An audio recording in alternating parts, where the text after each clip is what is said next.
एक ऐसा नवाब जिसने अंग्रेजों को खुली चुनौती दे दी, लेकिन उसकी एक चाल ने पूरे बंगाल में लड़ाई का माहौल बना दिया। सन 1760 बैटल ऑफ प्लासी के बाद अंग्रेज धीरे धीरे बंगाल पर अपना कब्जा मजबूत कर रहे थे। बंगाल के नवाब मीर जाफर अब अंग्रेजों से परेशान हो चुके थे। अंग्रेज हर काम में दखल देते थे, इसलिए मीर जाफर ने चुपके से डच लोगों के साथ मिलकर अंग्रेजों के खिलाफ योजना बनाई।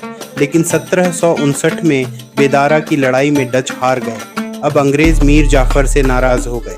उधर मीर जाफर के बेटे मीरन की मौत हो गई और बंगाल की गद्दी के लिए लड़ाई शुरू हो गई।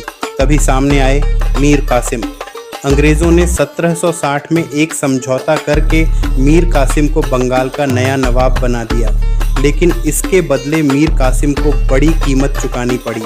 उसने बर्दवान, मिदनापुर और चटगांव अंग्रेजों को दे दिए।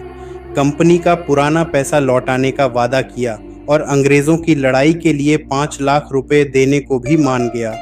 यह भी तय हुआ कि कंपनी के दुश्मन मीर कासिम के दुश्मन होंगे और कंपनी के दोस्त उसके दोस्त, और नवाब की ज़मीन के लोग कंपनी की ज़मीन में नहीं बसेंगे और कंपनी के लोग नवाब की ज़मीन में नहीं बसेंगे।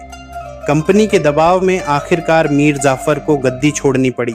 उसे हर साल 1500 रुपये पेंशन दी गई। लेकिन मीर कासिम बाकी नवाबों जैसा नहीं था। नवाब बनते ही उसने राजधानी मुर्शिदाबाद से हटाकर मुंगेर कर दी ताकि अंग्रेज़ों से दूर रह सके।